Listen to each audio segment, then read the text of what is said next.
네, 오늘 이 새벽 우리가 함께 나눌 하나님 말씀은 요한계시록 9장 1절에서부터 5절까지 기록되어 있는 본문의 말씀입니다. 우리는 지난 시간까지는 주로 자연재해나 인간 스스로의 완악함에서 비롯된 재앙들로 인한 말세에 대해 재앙의 모습들을 함께 살펴보았습니다. 하지만 오늘부터 우리가 함께 나눌 말씀 가운데 기록된 재앙들은 사탄과 그가 부리는 귀신들을 비롯한 영적인 존재들이 실제적으로 개입된 재앙들에 대하여 다뤄지고 있다라고 할 수가 있습니다. 우리는 일반적으로 귀신이라고 하는 존재에 대하여 많은 오해를 가지고 있기도 하고, 일부 그리스도인들은 귀신의 존재 자체를 부정하거나 혹은 그리 대수롭지 않은 존재들이라고 여기면서 살아가는 것을 심심치 않게 보게 될 때가 많이 있습니다. 특히 개혁주의 신앙을 추구하는 교회와 성도들 사이에서는 귀신에 대하여 이야기하는 것을 마치 미신적인 모습이거나 저차원적인 신앙의 모습이라고 여기는 그와 같은 모습들을 보게 될 때도 종종 있는 것입니다. 하지만 우리는 성경 말씀 가운데 귀신이라고 하는 존재에 대한 내용들이 분명하게 언급되어 있다라고 하는 사실을 결코 잊거나 간과해서는 안 될 것입니다. 물론 일반적으로 상당수의 사람들이 귀신이라고 하는 존재에 대하여 생각하는 바와 같이 귀신이 죽은 사람의 영혼이거나 혹은 우리의 눈에 가시적으로 보여지는 존재로서의 그런 모습은 아닌 것이 맞긴 하지만, 오늘날에도 성경에 기록되어 있는, 또한 예수님께서 언급하신 바 있는 그 귀신이라고 하는 존재는 오늘날에도 여전히 그 실체가 존재하고, 특히나 오늘 말씀에서와 같이 말세의 종말의 때에는 그 귀신들이 잠시 동안의 자유와 권세를 얻어 사람의 영적인 부분들을 통제하고 많은 영향력을 끼치기도 한다라고 하는 사실을 우리는 결코 부인해서는 안 되는 것이며, 그것을 가벼이 여겨서도 안 되는 것이다라고 생각을 합니다. 오늘 말씀에서는 이제 8장 13절에 언급된 남아있는 3번의 나팔소리와 관계된 재앙들 가운데 첫 번째 재앙에 대한 말씀의 내용이 묘사되어지고 있는 본문의 말씀이라고 할 수가 있습니다. 그런데 오늘 말씀에서의 이 재앙의 주체는 1절 말씀에 기록된 바와 같이 하늘에서 땅에 떨어진 큰 별이라고 묘사가 되어지고 있는데, 이후에 기록된 말씀의 내용들을 전체적으로 고려해 보았을 때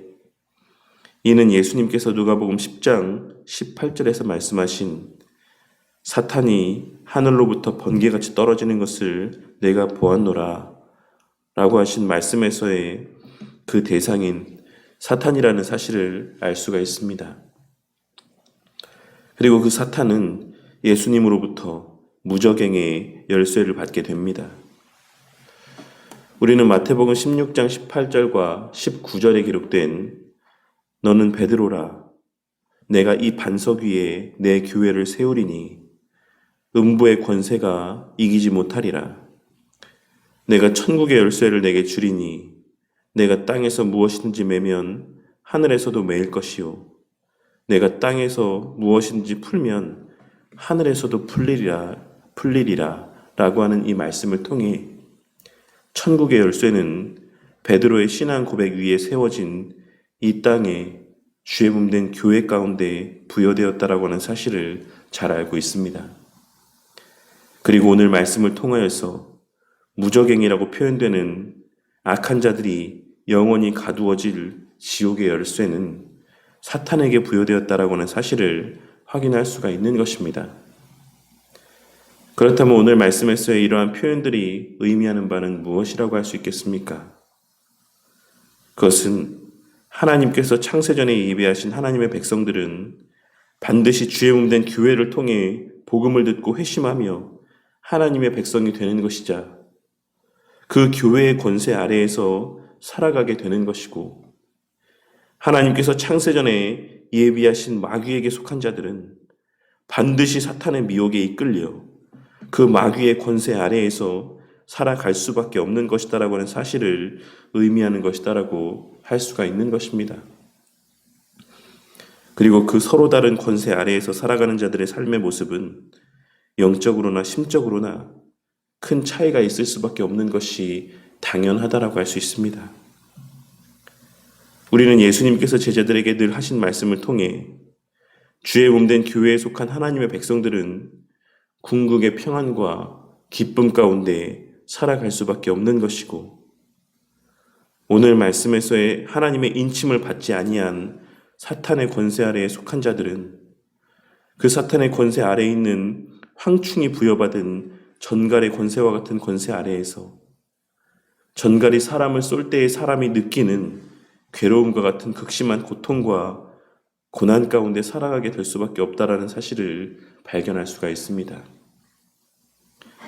그런데 참으로 아이러니한 것은 그들의 겉으로 드러나는 삶의 모습은 그와 정반대의 모습인 경우가 훨씬 많다는 것입니다.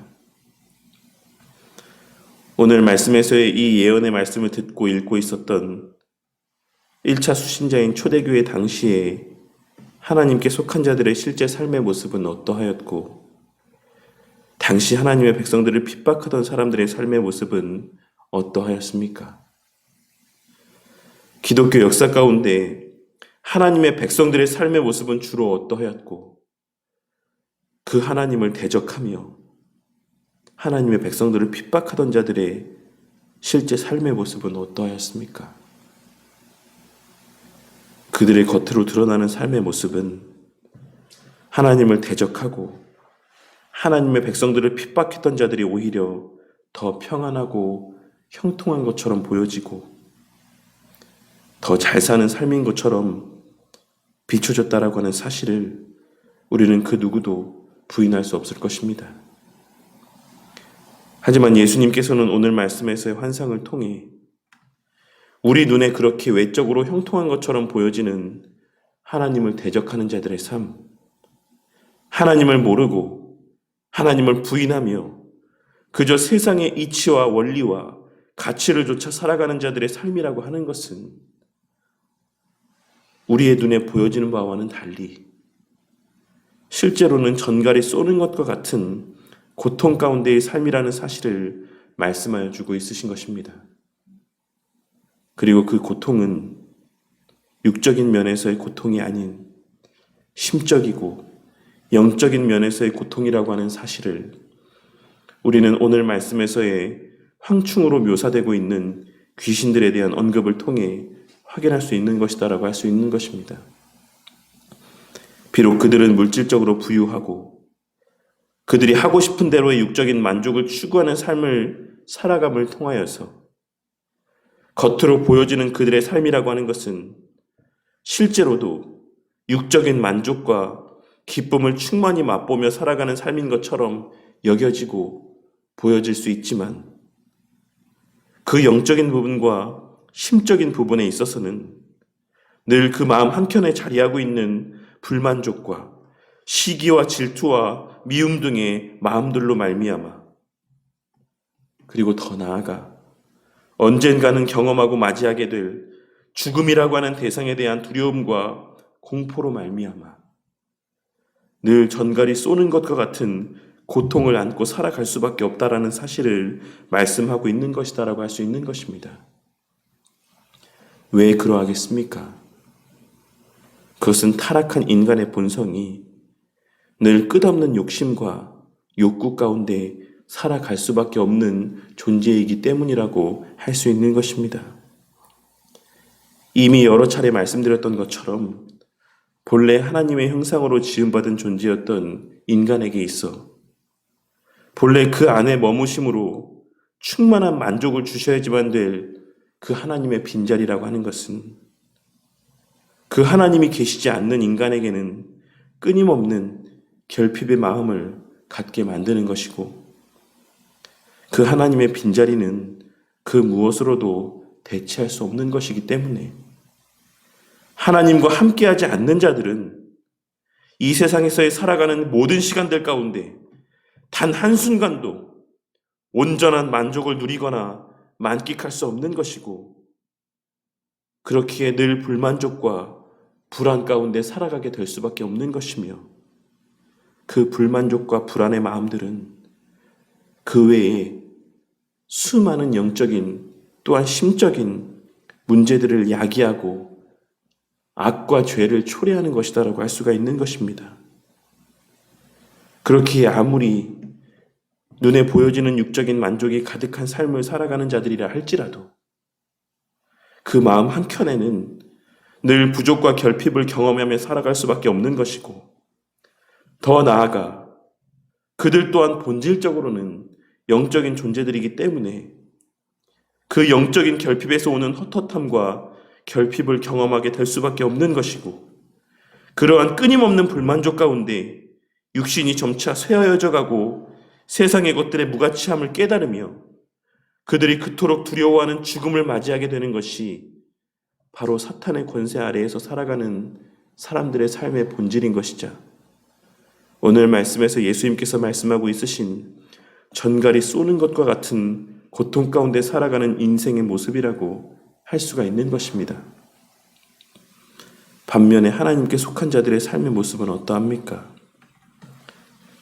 그들은 비록 이 땅에서 그 육신은 궁핍하고 고단한 가운데 살아갈 수도 있지만 그들 마음 가운데에는 내세에 대한 확신으로 말미암아 하나님 주시는 참된 평안을 누리고 만끽하며 살아갈 수 있는 것입니다. 그들은 이 세상에서의 환경과 여건들로 인해 일희일비하지 아니하고 주어진 삶 속에서 만족하며 감사와 기쁨이 넘치는 삶을 살아가다가 담대하고도 의연하게, 그리고 기쁨 가운데 이 땅의 절대 다수의 사람들이 그토록 두려워하는 그 죽음의 순간까지도 평안함 가운데 맞이할 수 있는 자들인 것입니다. 우리는 오늘 말씀이 단지 육적인 부분에서의 재앙에 대한 말씀이 아닌 것을 깨달을 수 있어야지만 될 것입니다. 마지막 재앙의 날, 우리 그리스도인들은 육적으로 아무런 해도 받지 않고 형통할 것이다라고 하는 사실을 말씀하고 있는 것이 아니다라는 것입니다. 오늘 말씀에서의 황충의 재앙은 그 존재 자체가 영적인 존재라고 하는 사실에서 알 수 있듯이 우리의 영적인 면에서의 고통과 평안을 이야기하고 있는 것이다라고 하는 사실을 깨닫고 명심하는 저와 우리 모두가 되기를 바라겠습니다. 그렇기에 그들의 해함의 권세는 땅의 풀이나 푸른 것이나 각종 수목이 아닌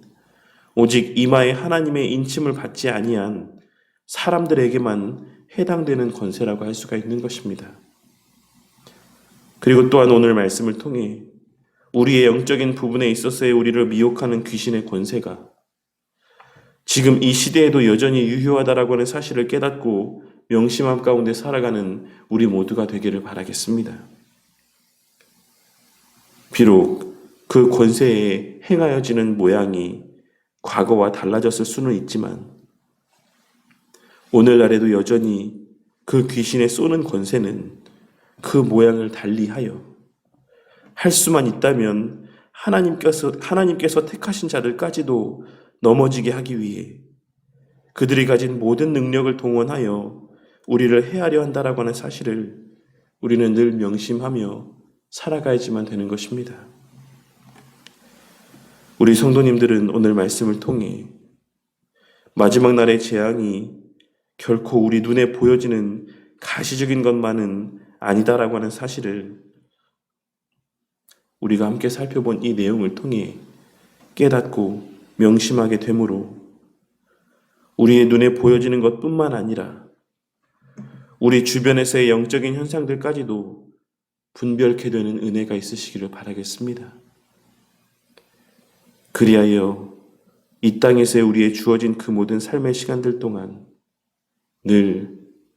그 삶 가운데 영적으로도 깨어있는 삶을 살아가는 우리 모두가 되므로 그 행동 하나하나를 통해 하나님께 속한 자의 표징들이 증거되어지고 늘 그 삶의 시간들을 오직 성령 하나님의 인도하심에 따라 하나님의 뜻 가운데 귀하게 선용하는 삶을 살아가는, 하나님께 기쁨이 되는 삶을 살아가는 우리의 매일매일의 삶이 되기를 주님의 이름으로 간절히 축원합니다.